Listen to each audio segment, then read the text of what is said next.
আসসালামু আলাইকুম। আমি Fatematuz Zohra. Welcome to my channel Fatema's dream থেকে। কেমন আছেন সবাই? আলহামদুলিল্লাহ আমি ভালো আছি। আশা করি আপনারা সবাইও ভালো আছেন। ভালো থাকেন এই কামনাই করি। চলে আসলাম নতুন আরেকটি রেসিপি নিয়ে। আজকে আপনাদের সাথে শেয়ার করব খাসির গোশতের কষা ভুনা। তো কে কীভাবে রান্না করেন অবশ্যই আমাকে শেয়ার করবেন। আপনারা দেখতেই পাচ্ছেন যে আমি তেলে পেঁয়াজ দিয়ে দিয়েছি। পেঁয়াজটা নাড়াচাড়া করার পর কিছুক্ষণ পর আমি দিয়ে দিয়েছি তেজপাতা, দারচিনি, এলাচ। তো আমি এটা সুন্দর মতো ভেজে নেব। দেখতেই পাচ্ছেন আমি ভাজা ভাজা করে নিচ্ছি। তো কে কীভাবে রান্না করেন আমার সাথে অবশ্যই শেয়ার করেন। আমি চেষ্টা করব আপনাদের মনের মতো করে রান্না করতে। তো পেঁয়াজটা অনেকটা ভাজা হয়ে গেছে। এখন দিয়ে দিলাম হলুদের গুঁড়ো, দিয়ে দিচ্ছি মরিচের গুঁড়ো, দিয়ে দিলাম ধনিয়া গুঁড়ো, দিয়ে দিচ্ছি আদা রসুনের পেস্ট। এখন সেটা সুন্দর মতো আমি নেড়ে চেড়ে নেব। আপনাদের হয়তোবা স্কিপ হয়ে গেছে, তো আমি এখানে পেঁয়াজ ভাজার সময় পরিমাণ মতো লবণটাও দিয়ে দিয়েছিলাম। তখন আমার ভিডিওটা করা হয়নি, সেজন্য আমি দুঃখিত। তো আপনারা দেখতেই পাচ্ছেন আমি মশলা দিয়ে সুন্দর মতন কষিয়ে নিচ্ছি। তো আমি মশলাটা ভালো মতন কষানোর জন্য যেন পুড়ে না যায় সেজন্য অল্প পরিমাণ পানিও অ্যাড করে দিলাম। তো আপনাদের কাছে আমার রান্নাটা কেমন লাগে অবশ্যই আমাকে কমেন্টে জানাবেন। আপনারা কে কীভাবে রান্না করেন সেটাও শেয়ার করবেন। আর আমার যদি কোনো ভুল ত্রুটি থেকে থাকে আমাকে মাফ করে দিবেন। এখন আমি ধুয়ে রাখা খাসির গোশতটা দিয়ে দিলাম। আমি সুন্দর করে এখন মশলার সাথে মিশিয়ে নেব। তো আমার রান্নাটা আপনাদের কাছে যদি ভালো লেগে থাকে অবশ্যই আমার চ্যানেলটাকে সাবস্ক্রাইব করবেন। আমার রান্নাগুলোকে শেয়ার করবেন, লাইক দিবেন, কমেন্ট করবেন, আমাকে জানাবেন, উৎসাহিত করবেন।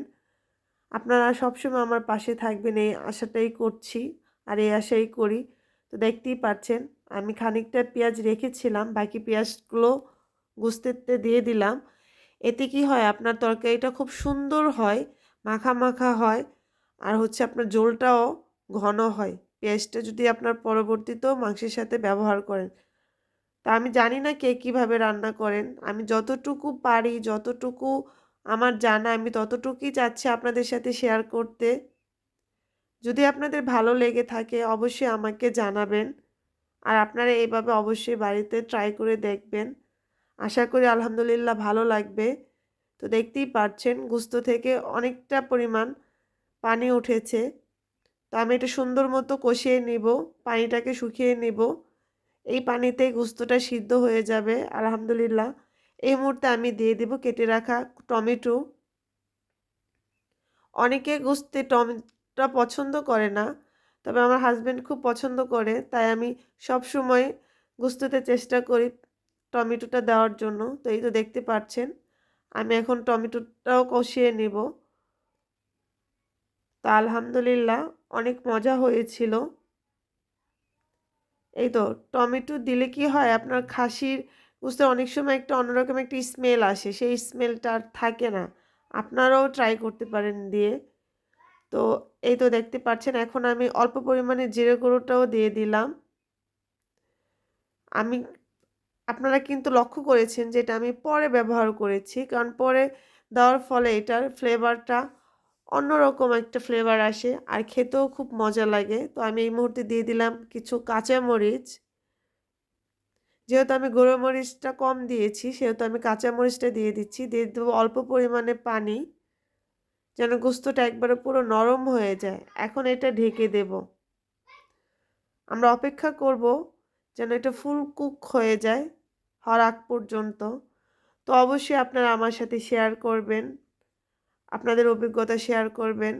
আমিও চেষ্টা করব আপনাদের সাথে আমি যতটুকু পারি ততটা আপনাদের সাথে শেয়ার করতে। তো এই দেখতে পাচ্ছেন আমি লাস্টে দিয়ে দিলাম ধনেপাতা কুচি।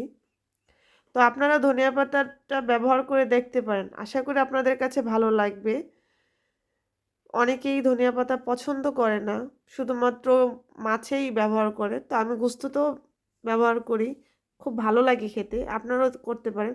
তো দেখতেই পাচ্ছেন ফাইনাল লুক আলহামদুলিল্লাহ অনেক মজা হয়েছিল।